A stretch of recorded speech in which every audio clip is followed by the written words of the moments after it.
Hello, and welcome back to another episode of Critical Reactions with your host, Bryan. We're going to do a special selection today, which is where one of you tell me exactly what it is I need to check out. If you have your own song that you would like to submit for special selection, you can find the link to do so in the description below. Today's comes at us from John. It says Enslaved, 793. This song is a sort of a story about the Viking raid at a monastery on the island Lindisfarne, which is 2 miles off the coast of England. The events count as the start of the Viking Age. And after the title of 793, there's some words there in Swedish, and it translates to the Battle of Lindisfarne. So, I'm pretty sure that this is going to be a bit of a brutal track if it's supposed to be about a Viking raid. But let's dive into it and see what's going on with Enslaved.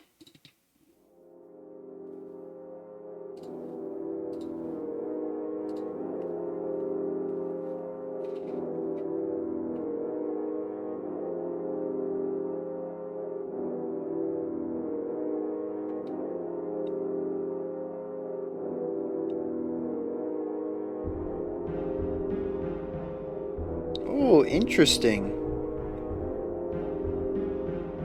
Sounds like we got a synthesizer in there.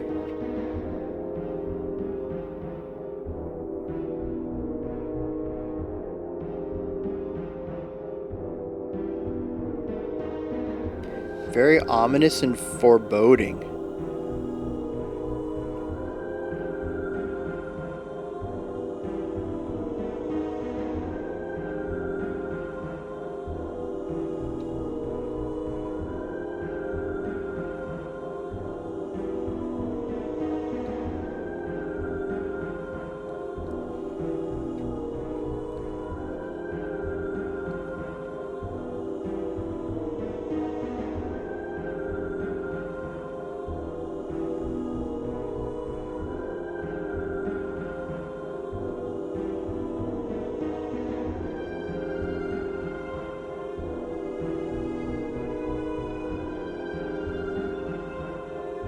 Yeah, I actually really like this.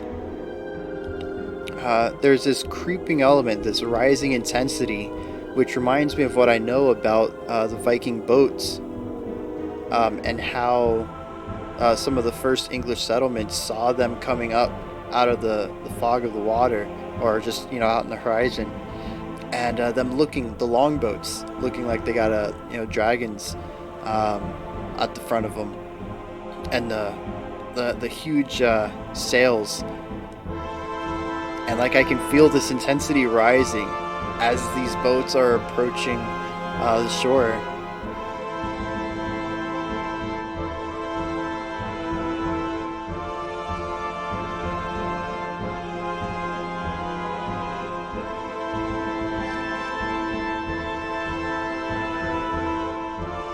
Very majestic and powerful as well.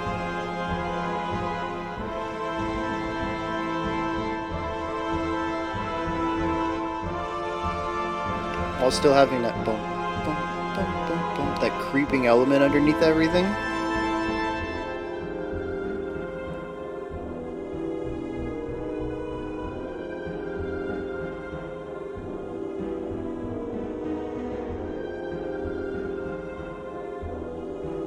For some reason I was expecting a metal track here.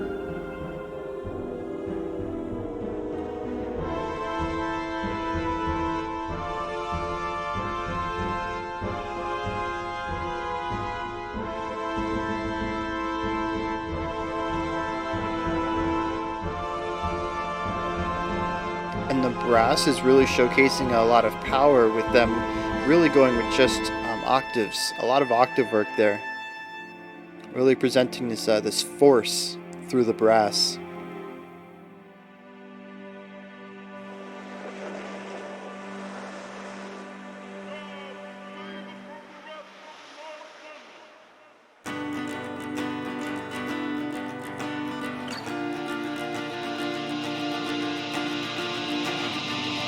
Yeah, okay. So we got like a 6/8 kind of thing going. Okay, wow.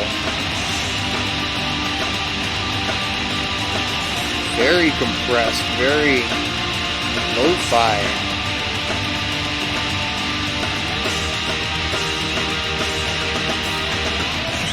Very bright though.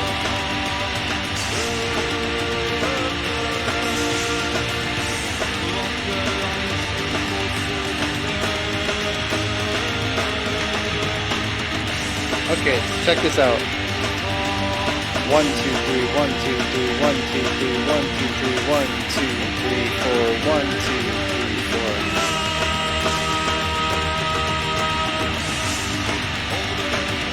So we have hemiolas going on with this 2 against 3 idea. Very nice.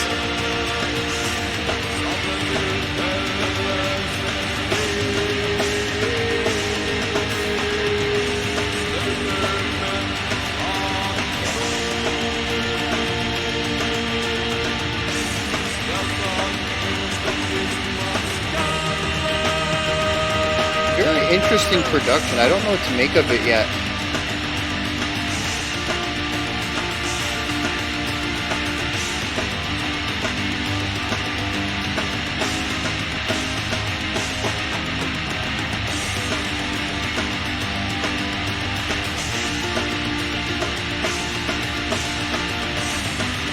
Really interesting there, because at that point we shift chords on 2 instead of 1.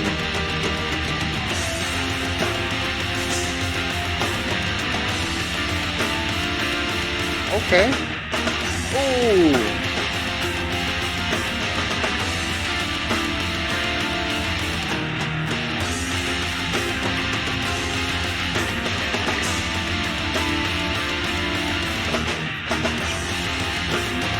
Really interesting use of resting in silence there.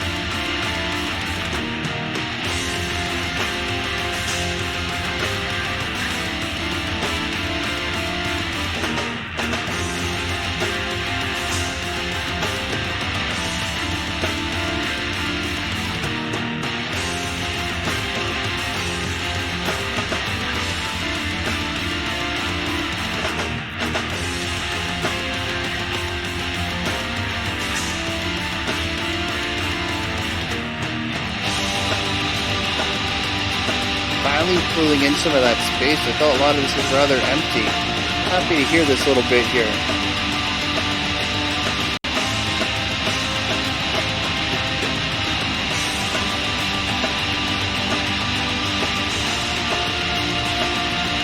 Yeah, that cymbal really laying down that 3 over there.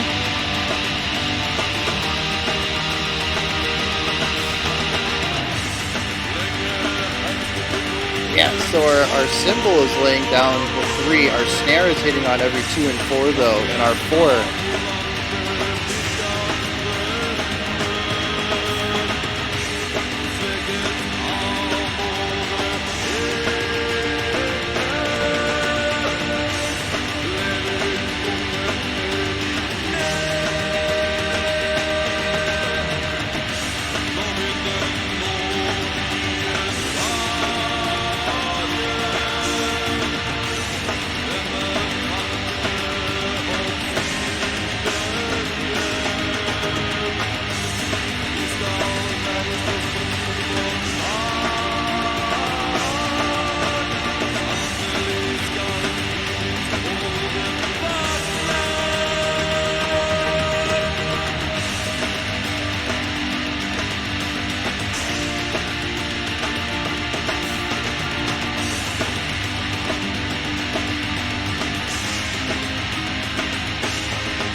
Okay.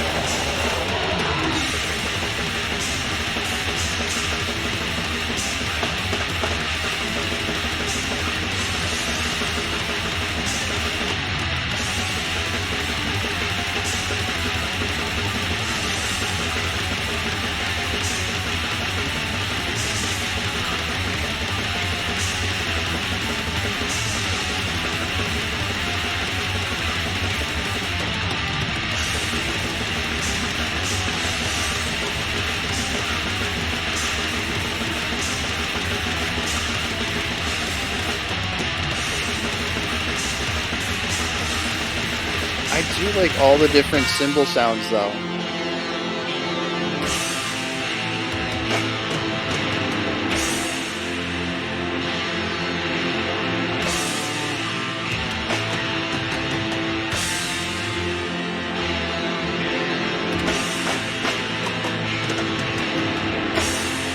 Yeah, almost like a sforzando, or like a hocketed one, where our accented hit doesn't come from our instrument that crescendos in.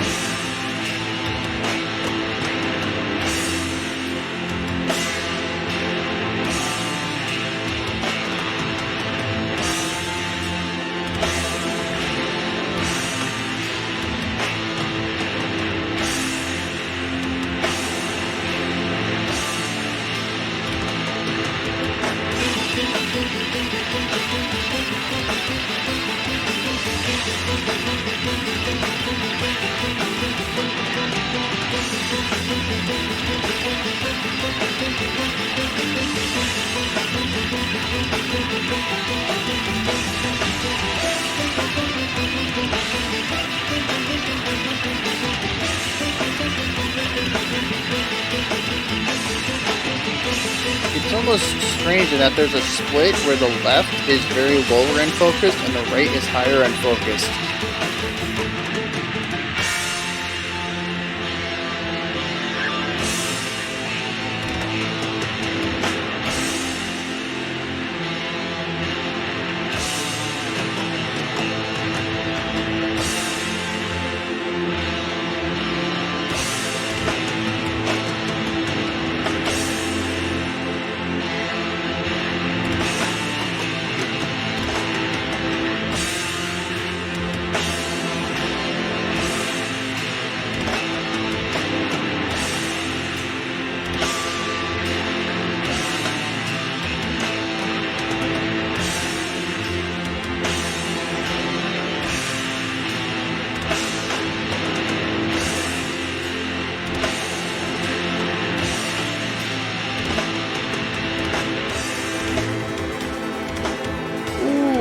Okay, that's fun.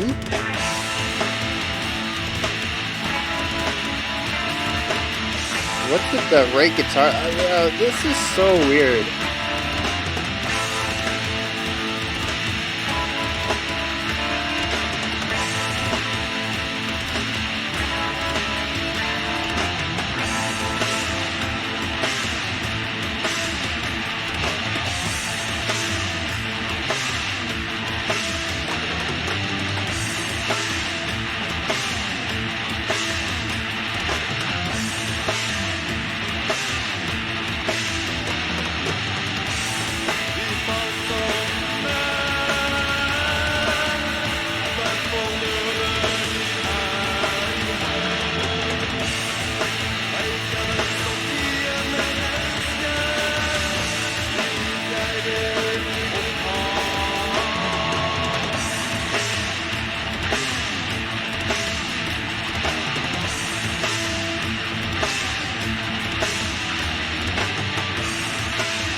I do really like that clashing sound though.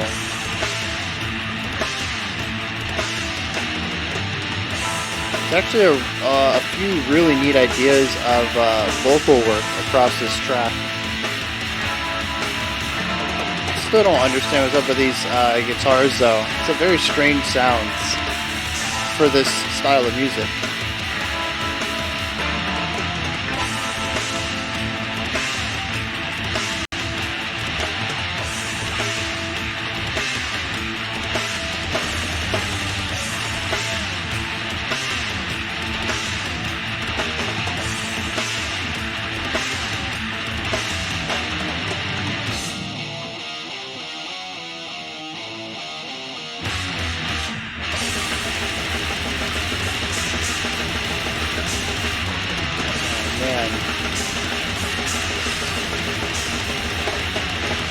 I do like some of the looseness in this section.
Okay. Uh, I have really mixed feelings about this track. I enjoyed the first 5, 6 minutes of it, maybe. The last 10 really went into a direction that I didn't understand. And maybe I'll get a stronger grasp on things as we talk through this. Maybe if nothing else, I'll just get a admiration for what they did, which I do have. Some of these things that they approached um, in isolation were interesting or difficult or had a really strong performative aspect to it, and we'll get into all this as well. Um, but just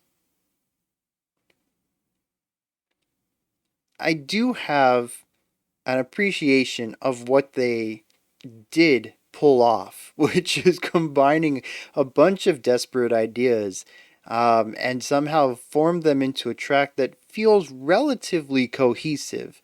Um, which I mean, that's a huge undertaking right there. I don't want to diminish that at all, but I don't know that it did much other than that, which is kind of where which is where I'm lost because I don't see the through line between a lot of these ideas to tell the story that I think they're trying to tell, based both on the limited lyrics that are in the track and what I was told about in the description of the song from John.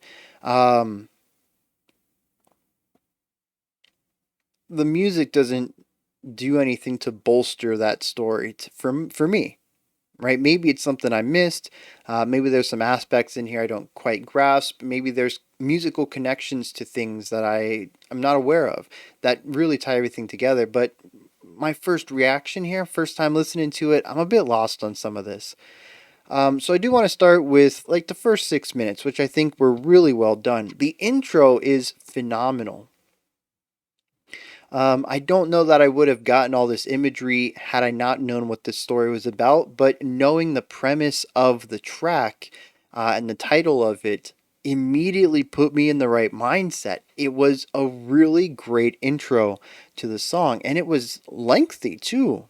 I say the opening 6 minutes, and I mean like maybe 8 or 9 because I forget that the opening idea was probably about 3 or 4, so long actually that it threw me off, and I asked, wait, for some reason I thought this was a metal track, and it was eventually. Just it it's funny that it took so much time not being a metal song that it actually, that's the length of a lot of pop or electronic music these days, and it did that as an opening in an entirely different genre than the rest of the song would be in.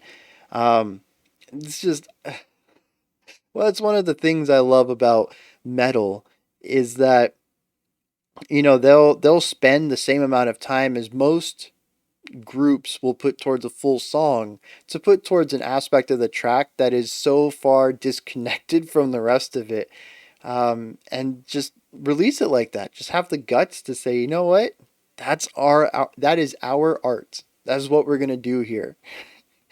But this opening is actually really phenomenal. It has this creeping element to it. Just this super simple 6 note idea, if I remember correctly. Maybe it was 4 notes with a little bit of syncopation, but it's this really light sound, this dun dun dun dun dun dun. Just something very light and bouncy, like tiptoeing. That's what it reminded me of. And while that's going on, there's these larger ideas growing around it. I think it was a choir. I know there's some synthy ideas here as well. But the idea is, at least to me, is that there's this ominous force coming about in a lot of the music, but it's more eerie at this moment. And then there's this creeping element. So there is danger on the horizon, is what this entire opening 4 minutes tells through both layering and an not inversion, an alternate idea where we have our opening like 2 minutes and then we expand on it in a variation of it for the next 2 minutes before we get into, the first part with guitars and drums and all that stuff. So we have these two ideas and they're both kind of layered up a little bit, but that's it, right? It is it's tension, it's eerie, it's creeping, it is danger on the horizon. And I love how it ends with the sound of water washing up on a shore and receding, and somebody shouting a command, it sounded like.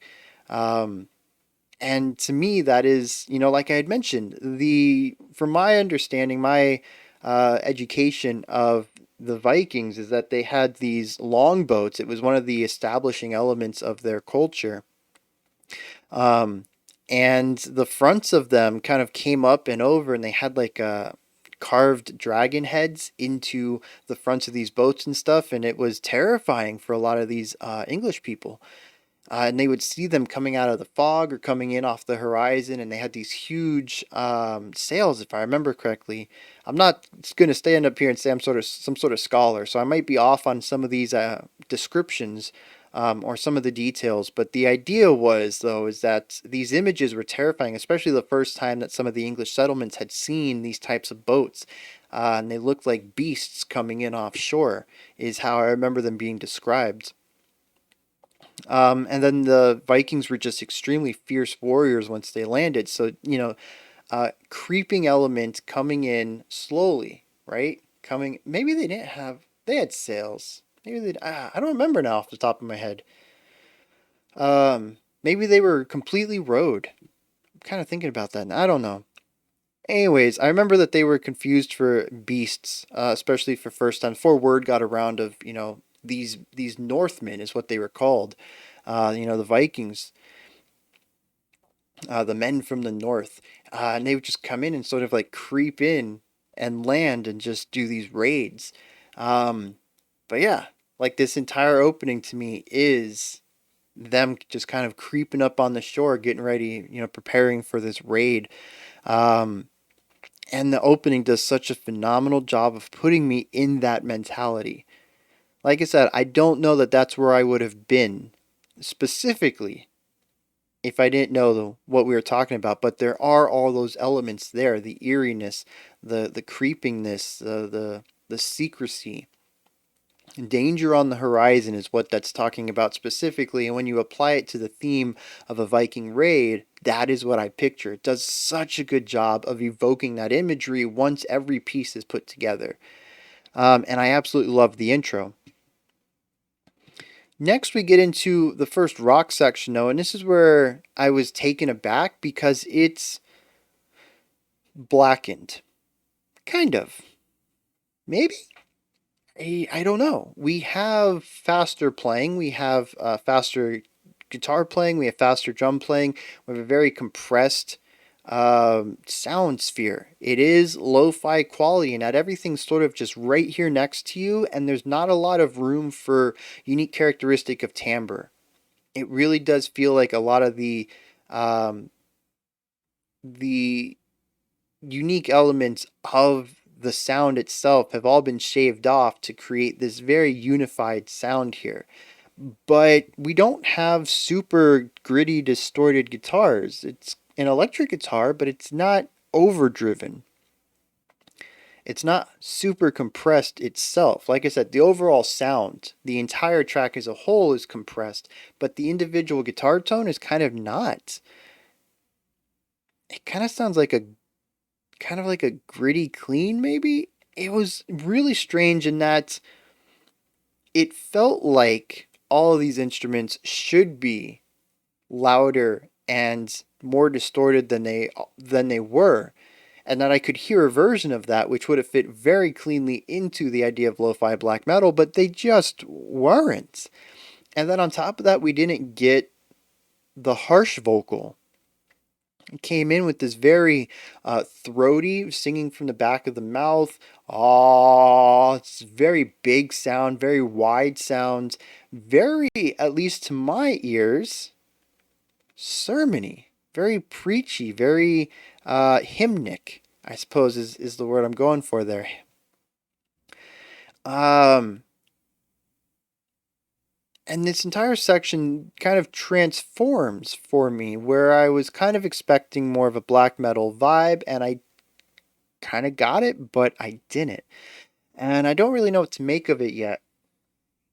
But I think I remember sort of enjoying it. And that's because it was, I don't want to say palatable, but listenable for me, biased term, listenable lo-fi black metal in a way that isn't really black metal-y. I don't know, it's a really interesting moment. We sit in here for a while and we dance between 3/4 and 4/4. Um, and sometimes we overlay them and we get really nice polyrhythmic ideas going on. Sometimes they just alternate straight up. But for the most part, this is primarily driven a little bit by texture, a little bit by chord progression, because the chords are very clearly heard, the notes are clearly heard from our guitars. Our drums are doing some really beautiful cymbal work. We have our vocals, like I said, just kind of not soaring over everything, a little bit pushed down into the mix, but because of their width and reverb, they're very powerful regardless. And this fills in, I'd say, probably about 3 minutes maybe. And then the song shifts. This is the first major shift. Our intro and that first section certainly are very different. Different instrumentation, different vibe, different atmosphere, but for whatever reason, they kind of feel like they at least fit in my head. I don't know why, but they do.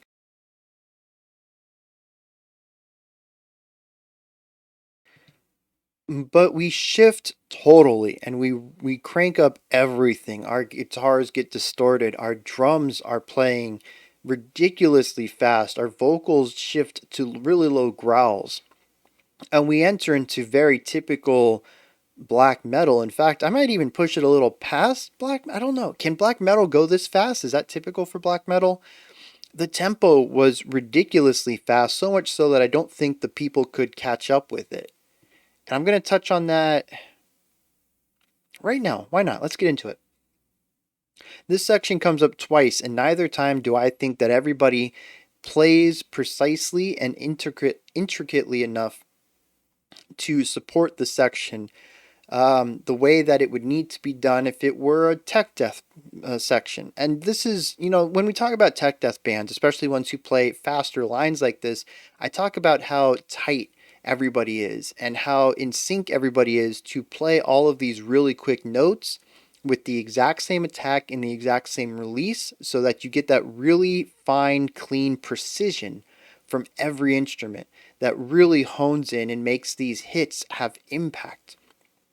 This is sort of the opposite of that, where there's a sloppiness to it. Everybody is not always attacking at the same time. Everybody's not always releasing at the same time. And at least specifically the snare, because it was the cleanest sound I could make out of this section, it fluctuates. Sometimes it gets behind the beat and they realize it and they speed up and then they get in front of the beat and they got to bring it back down. And there's this temporal fluctuation because the drummer is not keeping up, and I'm just gonna assume that none of the other members are keeping up as well. But it's more difficult to tell because the tones are a lot muddier for the guitars, and even the bass kick. Like I tried to listen into the bass kick, but it's just a really muddy low end. So that mixed with the compressed lo-fi production made it more difficult to really hear the individual ones. The snare was just bright and crisp enough that I could make it out. And it introduces an element of humanity to this, where I had talked about with stuff like Archspire, where it's this super rigid perfection. It's very robotic, and that's where a lot of that impressiveness comes from. This is more of that human side. This is a little sloppier. This is a little imperfect, and a lot of the character from that section comes from that characteristic right there. I don't want to say that like it's a bad thing. They listened to this section, they recorded it, and they said this is what we want. So it's a good thing. This is exactly what they intended for the section, but I'm letting you guys know that imperfections are not always a bad aspect to music. In fact, most music you want to have some level of imperfection to it. I think it was Adam Neely a few months ago went and took one of those was it Melodyne, which is like one of the top level pitch correction software for vocals, and applied it to some phenomenal vocal performances in the past. I think he grabbed a couple from different eras as well. And when you shave off all the little imperfections, you end up with something that just doesn't feel right. It's missing the oomph. It's missing the humanity. So imperfections are good. How much margin of error you want for imperfection depends on what kind of music you're making. Indie rock tends to allow for more of it, whereas something like tech death, you're really going to want to remove as much as you can. Pop music removes as much as it can. Like I said, it really depends on what kind of music you're aiming for. Here, though, I think it works well. I don't think it detracted from the piece, and I think that's the major thing. It's going to be a biased thing, a subjective thing, but does the imperfection subtract from the emotion and effect that the segment is going for? And here I don't think it does. I think it just works. It's supposed to be a gritty aspect. In fact, these two sections might represent battles or clashes. They're just supposed to be chaotic in the story, and chaos isn't clean. Battles aren't clean. So the fact that it isn't super precise just kind of works for me. I don't think I had a problem with it, but I do want to point it out because, like I said, this is sort of the opposite. Usually, when we have these faster, tremolo picking and blast beats, maybe gravity blast. Are these gravity? Because this was ridiculously fast. Like the second time it came around, it really dawned on me just how fast the drummer was playing. It is bonkers fast. I was trying to picture moving the stick that fast for the snare. I'm just like, no, no way. So maybe these are gravities. Anyways, though, I don't remember where I was going with that. Anyways, just the raw speed and ferocity of it. Like I said, usually when we talk about stuff like this, I'm usually, having my jaw drop over the perfection and crispness and really tight playing between everybody. And I want to showcase me fawning over the opposite because, like I've always mentioned, they're all tools in a toolkit. You got to use what you need when you need it. No tool or uh, taking the metaphor out of the way, no style of composition or compositional aspect is a blanket perfect idea to do all the time. The song needs to call for it. Um, so yeah, we just have this super grittiness, right? Everybody's just kind of playing everything. And we got this growling, and it's just super intense. Comes out of nowhere as well. And from here, we just kind of descend into a few different ideas. I don't really have a strong structure or idea of which came first, or I might even be forgetting some. Um, but there's just a series of seemingly disjointed sections that are based around, at least to my ears, guitar riffs. And that it feels like they're like, well, where do we go next? And the guitarist is like, oh, I came up with this cool riff, and plays it. And I'm like, oh, yeah, I dig that. We'll do that next. And drummer finds something for it. And they just kind of repeat this process. And sometimes they pull back previous segments.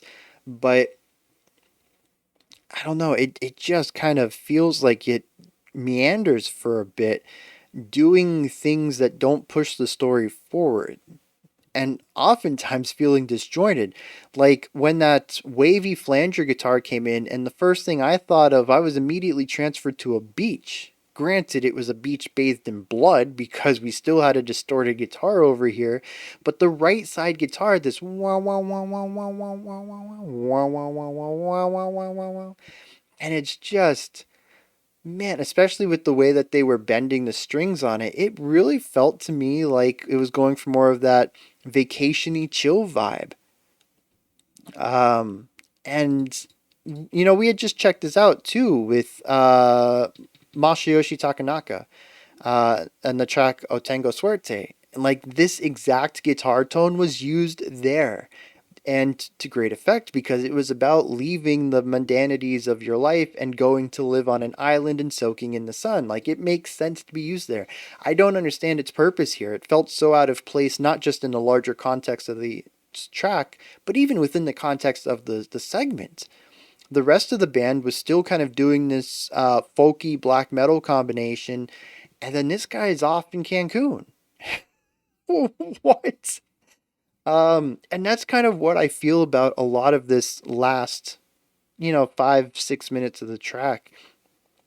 And like I said, maybe it's because I'm missing context. Maybe everything here makes perfect sense to Enslaved, and each of these segments describes a very specific component of this raid and tells a very strong narrative song to them. Maybe that specific guitar sound means something in Sweden. I am looking at it entirely from a very, well, I would assume more of a Western, maybe even just U.S. Culture angle. Maybe, like I said, in Sweden, that guitar tone means something completely different culturally. It brings about different images rather than vacation. And I mean, it does kind of bring about beaches, and they came up on a shore, but I kind of see those two things as different. Uh, the vacationy on the beach is kind of secondary. It's more about soaking up. Well, I guess not, because like you can soak up sun on a mountain, but I would not want that. I would not say that that guitar tone gives me like camping out vibes. It is specifically like beach vibes, island vibes. Yeah. Okay, so they're both dealing with sand and water, where the water meets the land, but vacationy and combat are two very different styles. So yeah, I don't know, man. But like I said, that's kind of my entire vibe here, is that we just keep going between these ideas that I really don't feel are connected to the previous ones or the ones that come after them. And while I had a very strong element of the story and I was following along with the musical language up until about minute 8 or 9, after that point, it's like the book I was reading switched languages in the middle of the track, and all of a sudden, nothing made sense to me anymore. So I don't really know what to make of the last bit. However, like I had mentioned, there are some really cool ideas in there that I felt mostly worked in the isolation. The rhythmic things that the drums going on, or the hemiola that they introduced in that 3 against 2 idea that I had pointed out, or I already say the cymbal work. I don't remember if I said that. Fantastic cymbal work in one of those later sections. The vocals, once again, kind of showing up in more of a metal area rather than that kind of folky thing we had going at the beginning. There's so many individual components. I'm like, yeah, this works by itself, but I just don't understand what it's doing in the larger scheme. Um, and I guess from there, we're going to take it to the lyrics. These are originally in Swedish. I have them translated. This is more of a direct translation, so some of these lines might feel a bit rough, but I prefer to go with direct translations over what Google does, which tends to be easier to understand, but sometimes doesn't quite get the meaning across. So I am using Deep L Translator. It says, the sound of the year was heard, the sound of the longships. Right off the bat. Right off the bat. I told you the opening of this track reminded me of the boats coming in offshore. It says, the sound of the longships. Like a wind from the north, our fathers came ashore. Herds, smokers and owls gathered for a common fight. All right, so we have the Englishmen who were living here, and the Vikings who came and landed for this war, and this raid, this battle, and they're both staring at each other, ready for this fight. It says, men stood in fear, sword strikes broke Christ's skull. Long have we reigned the kings of the north. Many battles we fought on the shores of Midgard, but betrayed by our own, we were forced into submission. Interesting. So it seems, at least in this case, the Vikings lost this battle, and they were forced to. It seems like it says to what is that? When you put the white flag, why can't I think of that word? Give up. Um, and like I said, forced into submission. It seems like they were captured as prisoners of war in a sense. Says and it says betrayed by our own. So it seems that somebody, one of the Vikings, kind of forced their hands into doing something or gave information to the other combatants, and yep, forced them to give up. Now that the wind is blowing, thoughts finally return home. We shall rise in our glory. This is interesting because, to me, my limited understanding of the Vikings was that they were a combat culture. A lot of it was about leaving home on your boats, finding areas to raid, stealing as much as you can, and bringing it home. And that, the victories of that. Even their mythology was combat based. When you die, especially if you die in combat, you go to Valhalla, which is filled with nights of drinking and days of fighting. Right? You drink and heal your wounds, and the next day you get to fight again. Like fighting was not a negative aspect. Conflict was not a negative aspect. It was something that the culture really enjoyed doing. So for them to say that one of their own betrayed them, they were defeated in this battle, but now their thoughts return home where they rise in glory. It's interesting that they failed, but think that they're still going to find glory. It's because you're supposed to die in combat. If you get captured, that's not. I'm a little rusty on Norse mythology, but I'm pretty sure that that is not looked upon very highly. You're supposed to die in combat. Um, it says it is likely that the Quaker horde will be shot. We fell like men. That's why we didn't die. Wealth is what enemies love. Don't let your origins down. I am kind of curious now because some of this does seem a bit rough to me, and like I said, I kind of went for the rougher one. I'm wondering how Google Translate would handle this.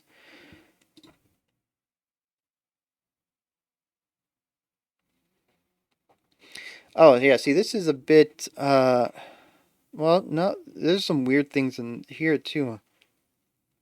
Beautiful long ships fell forward as a wind from the north. Our fathers came ashore. Hordes, Riger, and eggs gathered for common strife. Perennial men ten fear.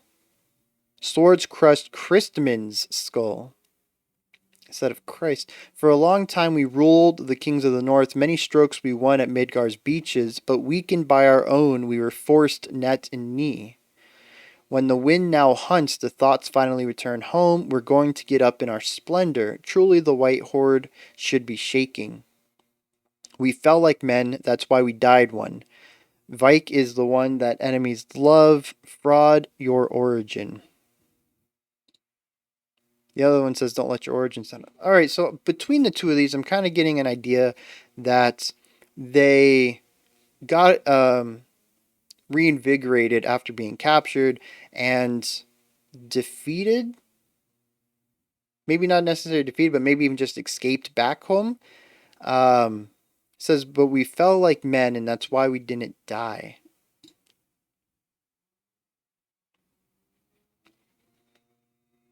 But then it says, don't let your origins down. I don't know. Like, it kind of seems. Uh, I don't know. I think there's some translational issues going on here. I think the gist of it, though, is that this is about a battle, a Viking raid, which John already confirmed to me. And I think there are aspects of the music that certainly line up with that. Uh, I even mentioned the really fast blast beat and tremolo picking section possibly being the chaos of the raid, the battle itself. But so many other aspects just don't really tell me that story. And like I said, there's something about getting captured here and having to, secede, not secede. What is it, man? Like when you put the white flag, you're like, I can't think of that word. When you give up, though, and like I said, I think they get captured. I said they were forced into submission. And maybe they like fought back out of that and got home, and maybe that was the second clashing. But I said, usually when the lyrics go over my head, I can look towards the music to kind of help fill in the blanks. But here, the music is still just a lot of disjointed ideas that I don't really feel fit together. So I don't know. I think I'm going to wrap this up here before I continue to flail in front of you guys, not being able to grasp what's going on. This is, those are my thoughts on Enslaved 793, the Battle of Lindisfarne. Let me know what you guys think. If you have an interpretation of these lyrics or the song itself, what you think those final 4 or 5 segments mean back to back in the way that they are, let me know. If you enjoyed this or not, have anything to add to my analysis or things to correct me on. I did speak outside of music quite a bit on this one, so there's probably some things specifically about Vikings that I got wrong. It's possible. Go ahead and let me know about that. Above the comment section is a description box, and in there is a link for Linktree. It takes you to this link, this menu right here, which has everything related to the channel. You can pick up some merch, support the channel through Patreon, submit your own special selections, follow me on Twitter, join the Discord community, just a bunch of stuff. Go ahead and check it out. Above that, if you could, like, subscribe, and ring the bell. I greatly appreciate all 3 of those. That wraps it up for today. We'll be back tomorrow with another track for blank of the blank week and a final special selection. I think it's this, yeah, another special selection. Until next time, remember to be critical but not cynical of the music you listen to, and have a fantastic morning, afternoon, or evening whenever you choose to watch my videos.